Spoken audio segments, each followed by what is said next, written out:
The Associated Press reporting that two sisters from a Texas border town and another woman crossed into Mexico last month to sell clothing at a flea market.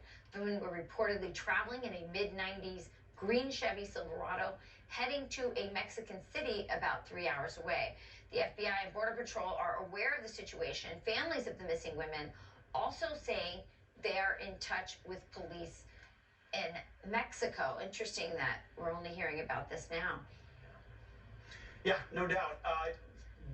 We'll see what other details emerge on this, but this comes on the heels of what is an increasingly contentious relationship between the United States, specifically Republicans agitating to say, let's do more, and the Mexican government, which is denying involvement with these cartels. And now Mexico's president has had the audacity to say that they have no fentanyl problem at all, and that instead it's our fault.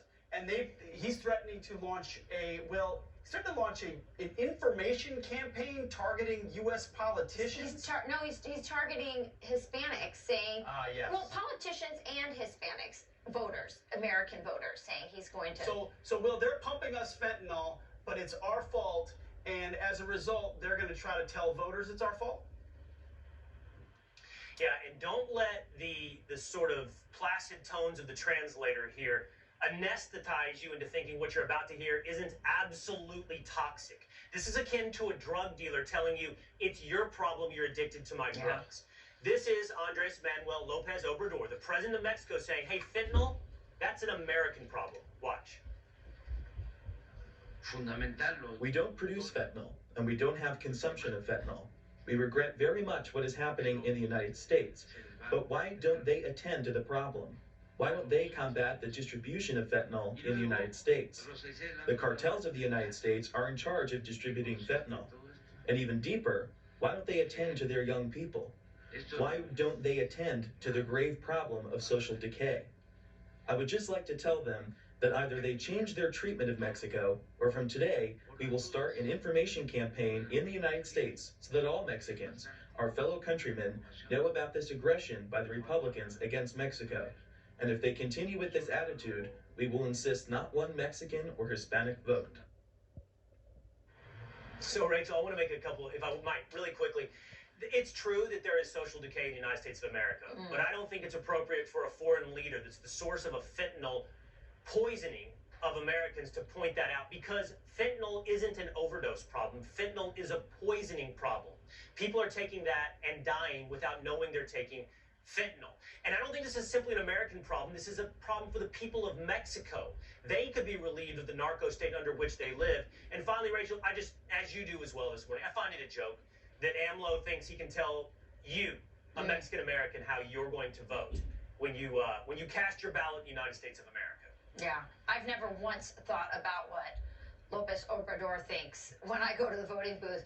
But I'll tell you what I do think. I think a lot of Mexicans are not dumb, and they realize that between Joe Biden and the Mexican president, they are turning and are already have turned Mexico into a narco state. It is a very dangerous place to live. The tourism industry is crumbling because of the fact that 40% of the cartel, 40% of the land mass in Mexico is run by the cartel. This President Obrador, he is actually backed by the most powerful cartel in Mexico, the Sinaloa cartel. When he won his election, many people say that it's because of that connection that he had. There were certain states that were run by Sinaloa, and he worked with them. This devolving into a narco state is something that we have talked about here on Fox and Friends Weekend, and also with John Daniel Davidson, he's the senior editor at The Federalist, who's also been tracking what's going on in Mexico and how dangerous it is, not just for Mexico, but for America. Listen. The line between, the government and the cartels in many places in Mexico has become blurred and almost indistinguishable.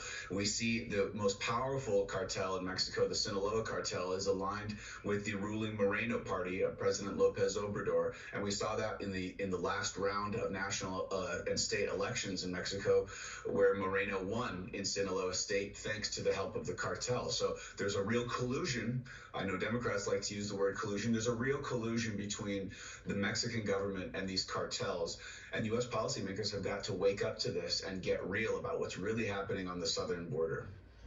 Yeah, we may not be the only compromised government in North America. But you know what? The one upside in this, guys, is that we're finally talking about a threat to our sovereignty on our actual border, as opposed to obsessing over borders halfway around the world in Ukraine. We've got a poisoning, as you've said, Will, of a generation of Americans from a government complicit in that, as they run drugs and traffic humans and sex trafficking into America, in an administration here that allows the border to be wide open. This is the imminent threat we face as a country, and a lot of it has to do with Republicans having a gavel in the House and being willing to have these conversations. And Mexico's listening, because there is an increasing fervor for doing something about it, including militarily if we have to, Will. Yeah. Can you imagine if you're one of the parents, and we've had several of them on Fox and Friends, one of the parents whose kids may have tried to buy an Adderall or something over the internet, or maybe not, maybe thought he was taking one of his own prescription pills, whatever it may be, and died from a fentanyl overdose. Can you imagine being one of those parents and then hearing the president of Mexico go, "This is your problem, not mine"? Yeah. And shame on Alejandro Mayorkas, who's supposedly our Homeland Security. The devolvement of Mexico into a narco state, the power that the cartels have, that they've never been more powerful, more rich, and more in control of Mexico's government. That is a national security threat to our country. We're seeing the results right now, and I think things are only going to get Mayorkas worse. sounds just like AMLO. Oh, of AMLO course, says they're all no on the drugs. same page. Mayorkas says the border's secure. Yeah. They're all lying to us. Yeah. Lies, lies, lies. Hopefully the Republicans will continue to uncover that.